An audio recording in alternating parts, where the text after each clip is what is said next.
Page 55. This is a theme from the 6th Symphony, the Pathetic Symphony by Tchaikovsky. I encourage you to just go listen to the symphony. It's really nice. This is a nice melody.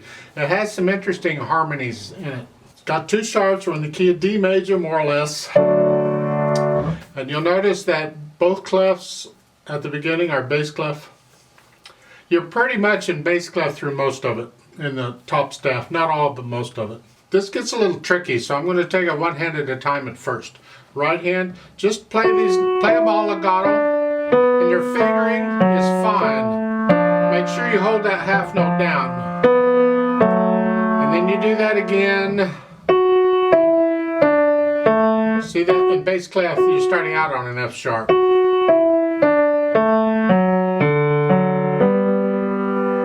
Hold the half note down. Now you get treble clef. Their fingering is okay. Hold the half notes down. Have I said that before?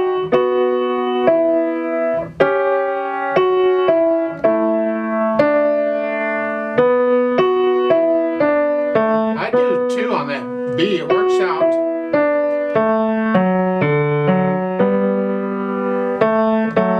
Treble clef again.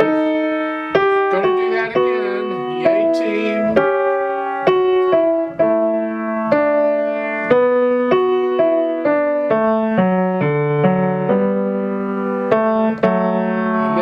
Line, you get the last line. The left hand, you're starting out here, okay, and then here, and then the rhythm. There's tied notes in there, so it's 1 and 2 and 3. See, it's not just all eighth notes. Two of them are tied. 1 and 2 and 3. And then for the half note, the next measure, I recommend a 5-2. This way, we're better in position for the C sharp. And then again, you can do a 2 again if you want, and then come up, 5th finger, and hold the half note down. I don't like this fingering here. It's nice to finger it legato, but nah, the black note gets in the way. So I would suggest, if you have fat fingers that doesn't work, then you'll probably have to play the G with 3rd finger, so you can use 2nd finger on the B flat.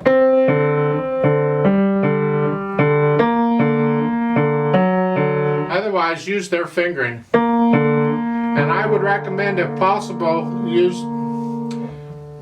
if you put 2nd finger on the B flat, you gotta put 3rd on the F sharp. But if you're using thumb on that, put 2nd finger on the F sharp. This way you're closer to this chord. The G sharp, F sharp. Sounds great, but that's what it is. Now, and then try connect. If you can, connect them. Otherwise, do the best you can. And hold the half note down, and then back again. Same thing we did before. Now let's try to put the hands together. What happens? Fortunately, this is a fairly slow piece.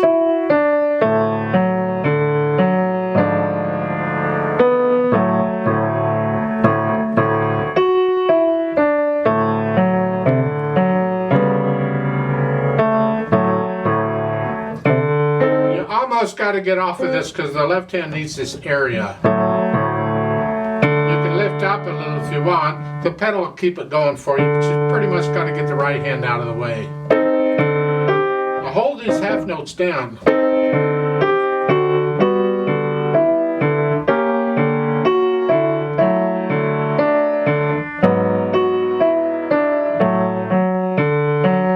Right there. 3rd line, 1st measure. Here.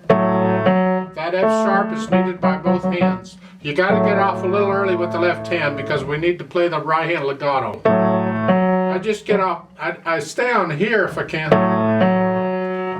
or you can get off both.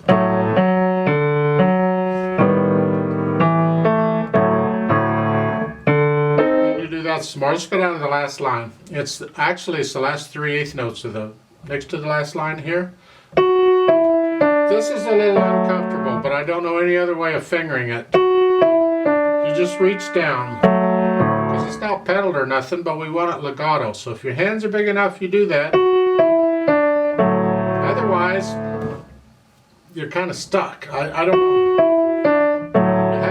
You have to lift and move, but connect it if you can. And they're saying fourth finger. I don't care if it's fourth or fifth. And I put a fourth finger on that F sharp though. And then cross over. See, we're going all the way down.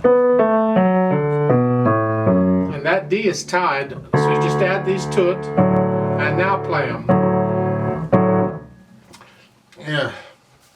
You add the dynamics and we add the pelling. It's soft and sweet.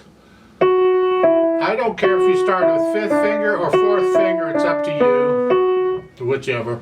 Just connect it. Now we're going to get way out. We're down to here. We want that.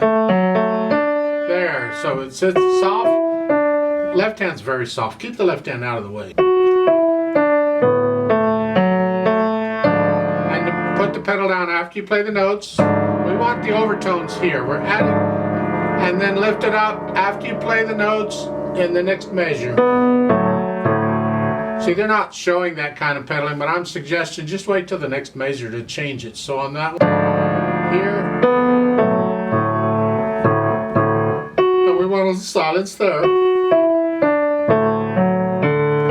Again, you swell up here and I would lift the pedal up after I play the notes in the next measure. And then put it down here, the pedal, because we're going to use it to help us connect the notes, and it's a crescendo up to a moderately loud.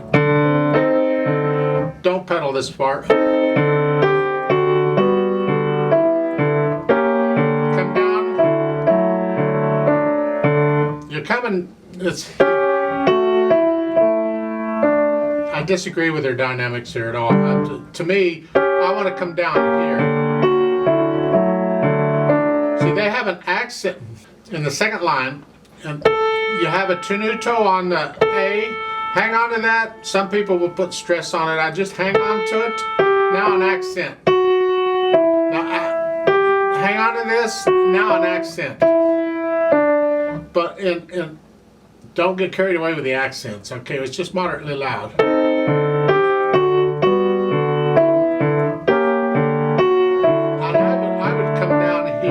And now if you want to be moderately loud, do it on the eighth notes after these here.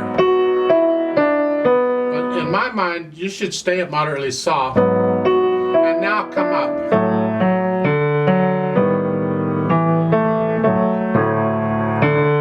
And we do that again.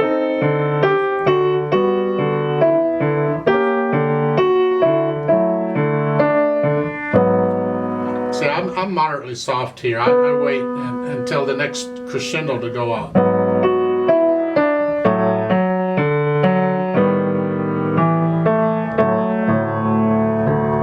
Now this is soft, and we want a little silence before we play that. So lift the pedal up with the hand here. So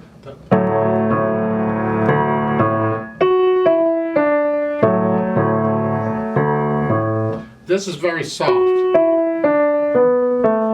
How soft can you play it without using the soft pedal? If you feel you need it, the soft pedal, go ahead and use the soft pedal, but I would encourage you to get the control on your hands and fingers that you can play really super soft without the soft pedal, if possible. Now that's my impression of this piece. The speed, I think it's about as fast as I was playing it there. It's a fairly slow piece, but it's a very expressive piece. So you can do a lot with these crescendos, experiment with it. Listen to the orchestra on how they get louder and softer and see what you can do there.